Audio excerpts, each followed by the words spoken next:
Hello, ladies and gentlemen. My name is Paul Taylor. I want to welcome you back to the Language of Life podcast today. We're excited. I want to share some things with you before we get started. The Language of Life is a podcast and it is a platform that is focused on intriguing stories about common life topics such as relationships, finance, and careers, all for the purpose of inspiring and motivating you for success. Ladies and gentlemen, I am excited today. Because we have she is a special guest of mine today. Her name is Miss Kimberly Campbell. Amen. And she is a person that is very influential in the workplace. She's doing so much for young people and just inspiring to everybody she meets. She's inspiring to me. We met in the workplace, and I'm excited to introduce her today and have her be my special guest on the Language of Life podcast. Kimberly, welcome to the Language of Life podcast. And we're excited. Thank you, Paul. And if you can just briefly just tell us a little bit about yourself and how you got into the field of work of what you're into today. If the floor is yours, just share with us just briefly. Oh, awesome. So again, thank you for asking me to join. I'm really excited to be a special guest for a special, awesome person. By the way, just letting y'all know, I'm not just saying it. He's amazing. So for me, IT was a pivot. When I'm originally from Memphis, Tennessee, born and raised, and I moved to the DMV area October of 2011.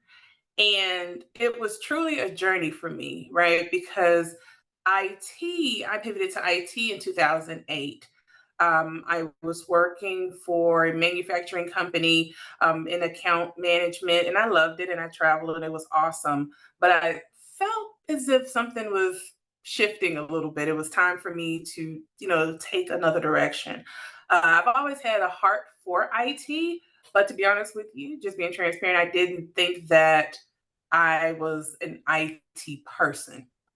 And so, but I was always the go-to IT person at the company, like, oh, Kim can look at your computer. Kim can figure out what's going on with this cable, things like that.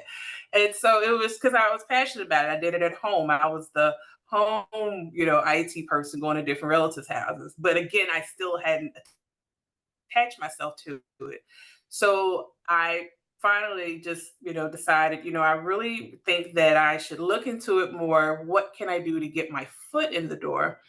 And I decided to just start from a tier one perspective.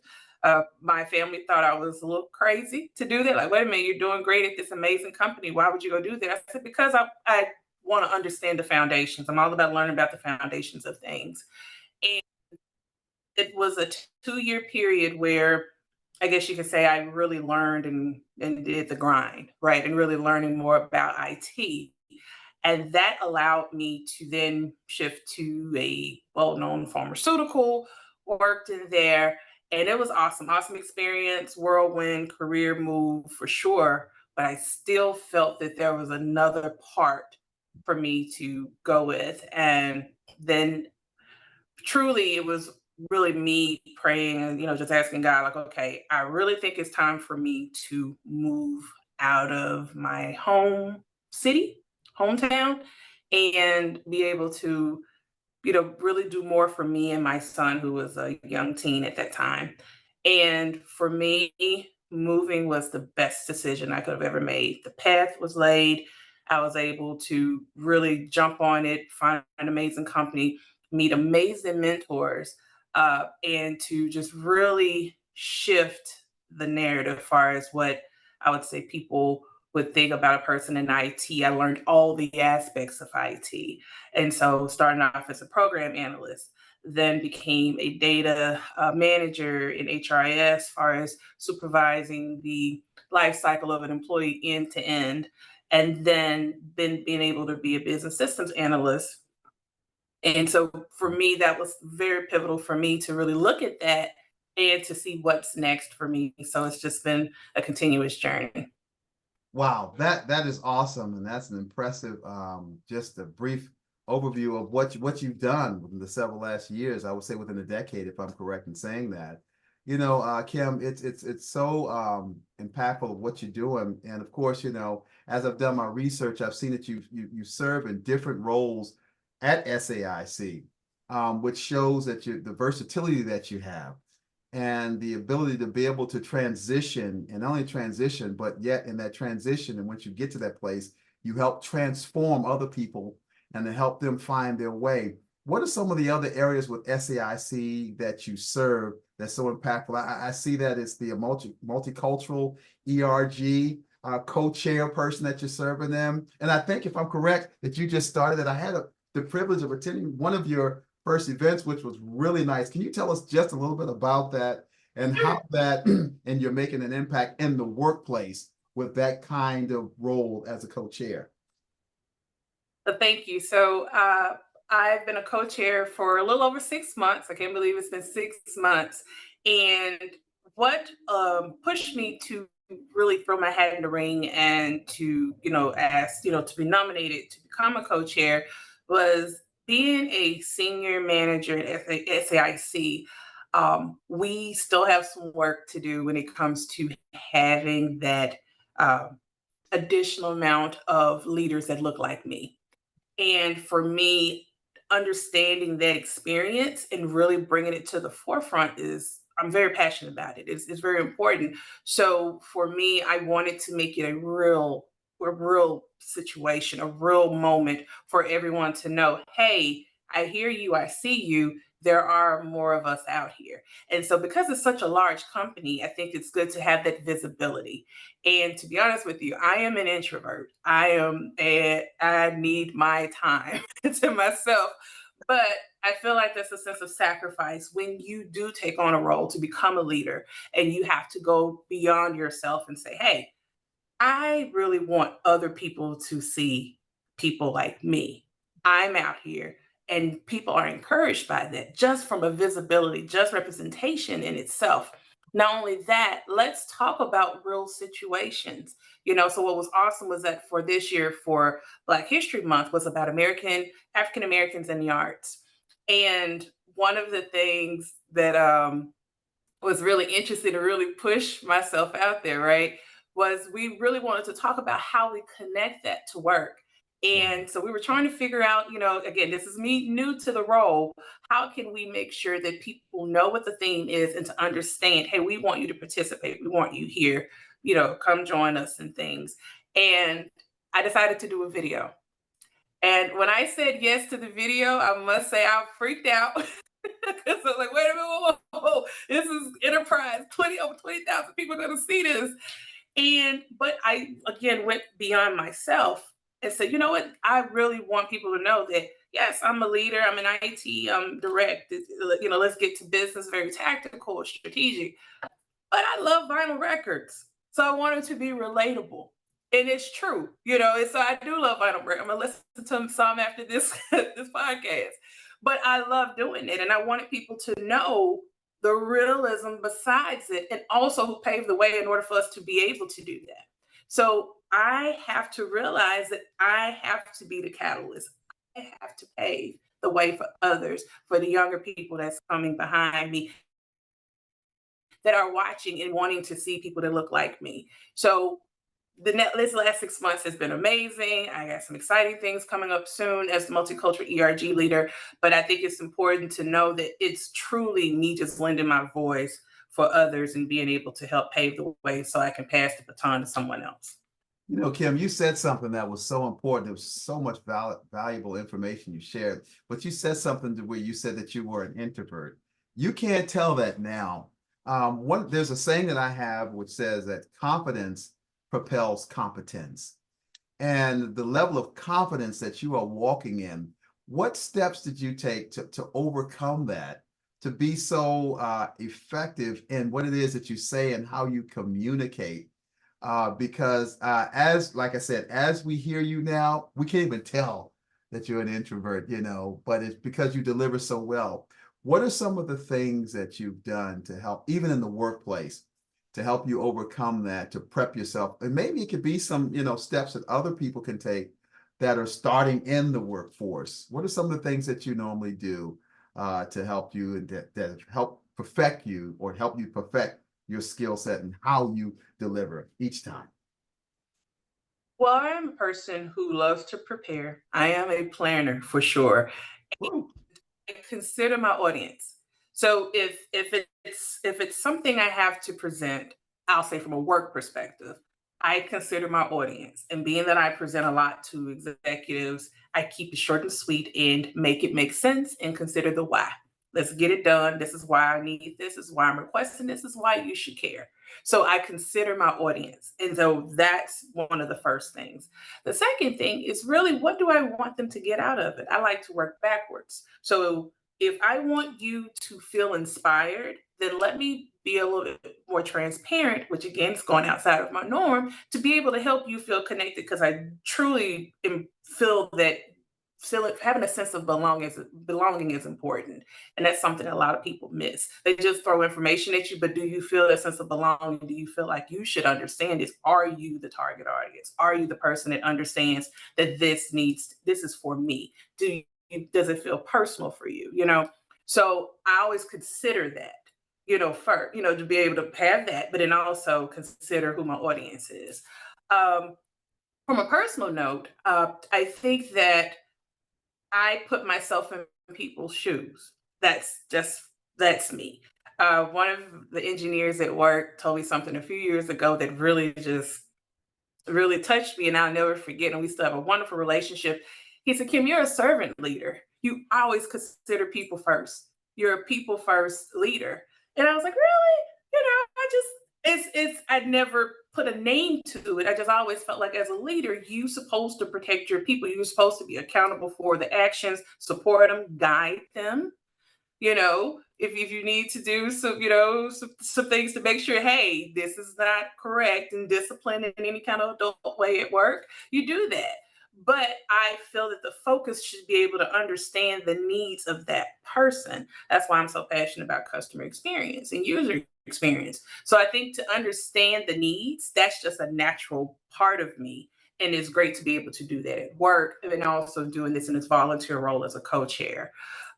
So I think just understanding that part first is what are the needs, who is the audience, and to be able to understand what do we want the end result to be. Do we want them to feel connected? That's why I did the Black History Month video. Hey, I want them to feel connected. I threw out some names that I truly love as artists, and people loved it. I don't know if you remember on the panel, which unfortunately I wasn't able to. I produced it, but I wasn't able to join because I had the flu. The end question was, what's your favorite song that you go to that inspires you? And they Wow. created a playlist. And apparently that was a hit. And I love that people were able to connect to that because again, music is very important to me. And so I wanted to share and be transparent what's important to me and what inspires me. And so are others. And then also as a heritage month. So I think being able to consider that and know that music is a huge part of the culture for anyone's culture, but especially, just speaking about the Black History Month event, I think it's important to be able to know what are those key things to consider to make it worthwhile and also that sense of connection. That is awesome, Kim, because you're kind of leading right into the next set of questions I wanted to ask you about inspiration. You said that who is it that inspired you when you were growing up, Okay. as a woman and in your family? Who inspired you, and even to this point now, even in the workplace, who were your mentors? Who mentored you, and how did you connect with your mentors? How did that start for you? Okay. Far as home life, my mom, and she's still my favorite girl, my bestie. She's amazing. And I will tell you this, when I was a kid, I used to travel with my grandmother a lot because my mom worked a lot, but my grandma would let me travel with her to different family reunions, to Florida, to DC, great time. And I remember coming back when I was like 9 and telling my mom that I really want to move to DC and, move to the DC area. Like at 9 years old, who says that? But I told her that. And she was like, okay. And, to me, your mom, you tell your mom that whatever, whatever. So keep years later, I decided in high school that I wanted to be part of an organization called DECA, and that's an association for marketing students. And so that allowed me to travel. And I was a state officer, like a VP, at the run for office and all that. I know, hilarious. And so I do this in high school. So I did it in 11th and 12th grade. My mom supported me. Like, it was like, okay, go. Now, mind you, my mom is not a traveler, but she She's like, go, yeah. go, go. Because I'm the youngest of four, the only girl. So start working for the manufacturing company. This was my territory. So I would always travel up here. I didn't select it, they picked it. So I would travel up here to Chantilly and different places, just again in Wow. this area. So when I told her, I said, Mom, I really think it's time for me to move. Mhm. She was like, okay. And I was like, okay. And she was like, yeah. She said, you always have something to come back to, but you need to try. Go Mhm. do it. Go do it. You have the opportunity. You prayed about it. I'm praying with you. Move forward.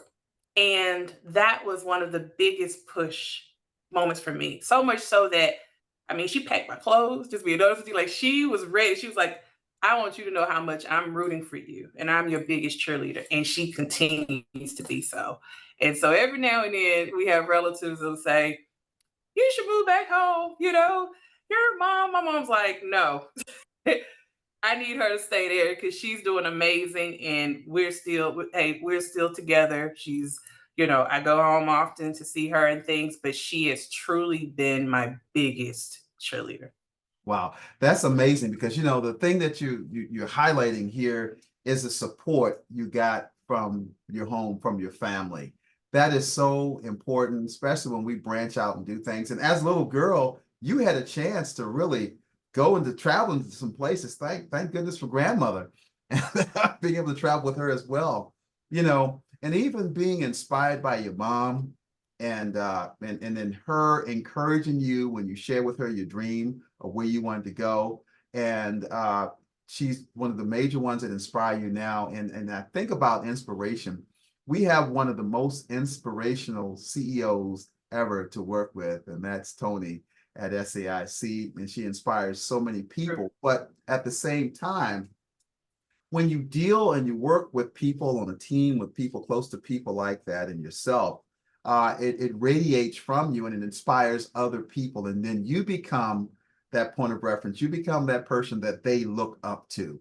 I was trying to write down so many notes when you were talking about just your journey and how you got to where you were. And I'm hoping that our college students, our younger kids, can begin to see some of the things that and some of the dreams that you had, you were actually able to live them out. But one of the ways that you found out how to do them is some of the roles and some of the positions you carried out in high school. You said in high school, and some of the positions that you had, which show that your dream is not only a big dream, it's not a dream with tunnel vision, but it's a dream where you have peripheral vision.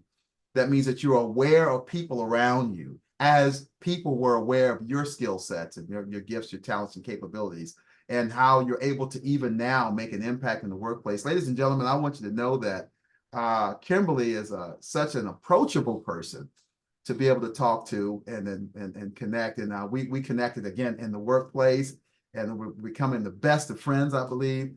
And so there'll be more things that are taking place. Kimberly, we're moving to the end of our program, but there's two more questions I want to ask you. The first one is dealing with it's a little game we play, and it's the word team.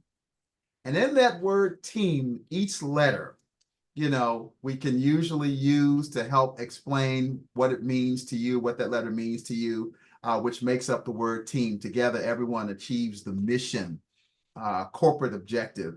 And you're one that you are a leader, servant leader. I can see that when the gentleman said that to you, he called it out correctly. You are a servant leader. So in that role, as an influential person, as you are, the word team, when you look at those letters, the letter T, when you think about that letter T, what does that letter T stand for you in the word team? Good question. And I'm a word person. I don't know why tenacity keep popping up. Tenacity. And when you think about the tenacity and the journey that you've taken, utilizing that word tenacity, and then you think about the next word. I'm writing this down, tenacity. I told you I'm taking notes. Okay. Okay. Okay. And then the next word is E. What does the letter E stand out for you? The letter E. Let me think. E,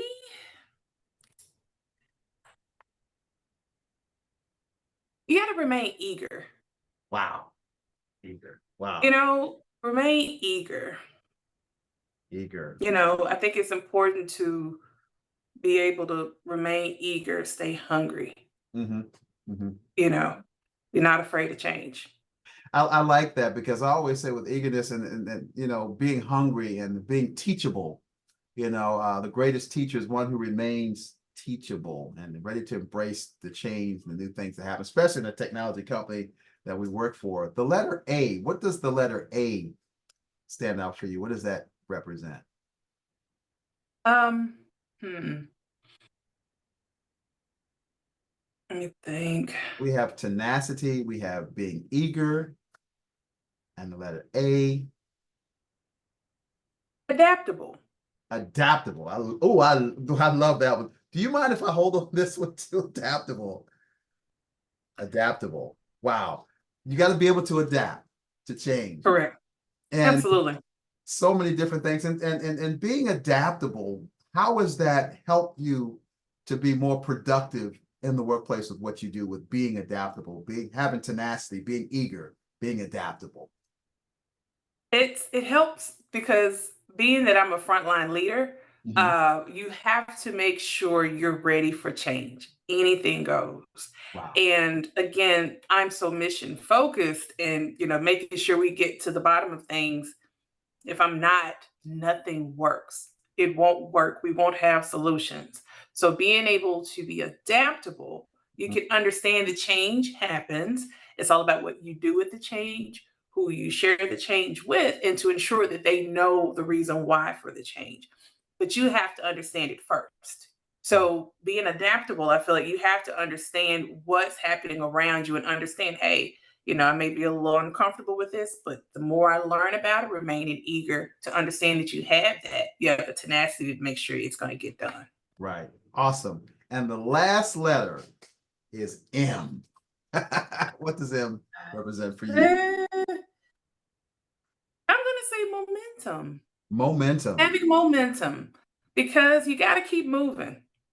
Remaining in the same place, and this is not judging anyone. You know what I mean? You have to do what's best for you in your situation, your season. Mhm. But having momentum is important because you have to know what's next. If I didn't have that sense of momentum to take the chance to go into IT, Mhm. take a pay cut. Let me be real. Took a pay cut to go into IT initially to start as tier one. I was able to be restored even more so with salary, benefits, and the experience of being able to do other things within IT and understand all the aspects of IT. So I think it's important to understand certain sacrifices and keeping the momentum, keeping it moving, keeping it flowing to be able to know what's next so that then you can be able to do this next thing and tell a person everybody's journey isn't straight path. It's Mhm. different moves. Right. And I'm thankful for it. Wow. Momentum.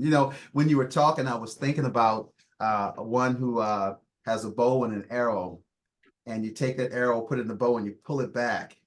And when you pull it back, when you said momentum, I thought about when you said sacrifice. It seems that the people that you're being pulled away from are moving before you, moving away from you, but actually you're moving away from them, but you're being stretched, you're being challenged, and you're being tested. And once they pull that bow back, once they pull that arrow back and that bow as far as it can go, when you've been stretched as far as you can go, like you said, took the pay cut, took the sacrifice. And then when the archer releases you, the arrow goes not only to where it was, but beyond where it was. And you pass the place where you've been stretched and taken from. You find that the people never left, but you're the one that is surpassing those people. That's the momentum. That's the stretch, the Wow. challenge that thrusts you. And that's what's happening. And then when you get into the right place, you get into the right season, the right time, you're thrusting into different areas, and that's exactly what you're doing. Talk about tenacity, being eager, being adaptable. That's all of that comprises all of who you are as an individual in the workplace, and the momentum. You have plenty of momentum, motivation, motivating other people, Yeah. exciting That's people. another good M. you know, and those That's that a are good one. watching, I just hope that they are, and I know they are, they're being inspired again. Kim, I want to ask you a question. Would you be willing to come back and be our guest again on the Language of Life podcast? Because this was Absolutely. awesome. This has got to be a This part one. 2 and 3. Because I got a surprise for you in the next one when you come back, ladies and gentlemen. We have a surprise for her on the next time when she comes back, because it just shows it's a testament to who and how she's been effective and is effective in the workplace. There's one thing I always close with this, and I never forget this because I'm so concerned about our young people, our kids that are in college. To Kim, what would you say to a young person, young man, young woman in college that's about to graduate? They're in their dorm room and they're ready to they're ready, they're thinking about, what am I going to do now? No more kind of internships. I've done the internships. I put my application out there. I've got what am I going to do? Where should I go? I've tried certain things and I'm not sure exactly if I'm going to start there. What advice would you give that college student that's about to step out and the college life is over? They've got the degree, or they've got their master's, got back and got their master's. What would you, with your experience and your life story and your journey, what would you tell a college student today that's at that place in his or her life? What would you say to them? What words of encouragement would you give them? What direction would you give to them? I would tell them to start off with what their degree program is in. Find a job, at least make the attempt. However, do not consider yourself a failure if you feel like your passion is somewhere else. And it's nothing wrong with pivoting, Mm. no matter what. If you decided you wanted to always be a school teacher, but you have your degree in computer science, take that chance and say, you know what can I find that's more of a hybrid role that I can teach computer science, but I'm still doing a passion in teaching. Don't feel afraid. Do it anyway. Try it. Hey, if I have my degree in computer science and I'm an engineer and I feel like that's not really for me, what else am I passionate about? Attempt to try the passion. Don't be afraid to pivot with the degree that you have. It may appear, well, that's wasting time. No, you have your education, you did the discipline, you have your degrees, that's wonderful. However, we change, remain adaptable, make the change. Hey, I can do something different. I want to make sure that this change is good for me. I want to at least attempt to try. It's a big world out there, and there's so much you can try. And if that is something that you have, I don't want young people to feel regretful because a lot of times I hear that, you're walking away from blah, blah, blah. I'm one person. I know how I feel. I want to at least attempt that. I think it's important for them to do it. If they decide they want to move away from their hometown, do it. Just prepare for it. Look at the opportunities out there and see, what can I do? I want to take this 18-month assignment. There's nothing wrong with that. There's a big world out there. Don't be afraid to pivot. Wow. Don't be afraid to pivot. There's nothing wrong with pivoting. And you pulled up one of your words from the word team too, adaptable. And you talked about that. And I mean, this has been displayed today in such a very transparent way to where people can see who Kimberly really is and who the person is behind the smile and the focus, and the momentum. Kimberly, thank you. Thank you for being a part of my special guest on the Language of Life podcast. And ladies and gentlemen, you heard it, that she is going to come back. And Kimberly, you killed it. You took care of it. You made things so simple and simplified. And it's such a great experience and an honor for you to be a part of my podcast. And I just want you to know that you have been adopted as a regular on the Language of Life podcast.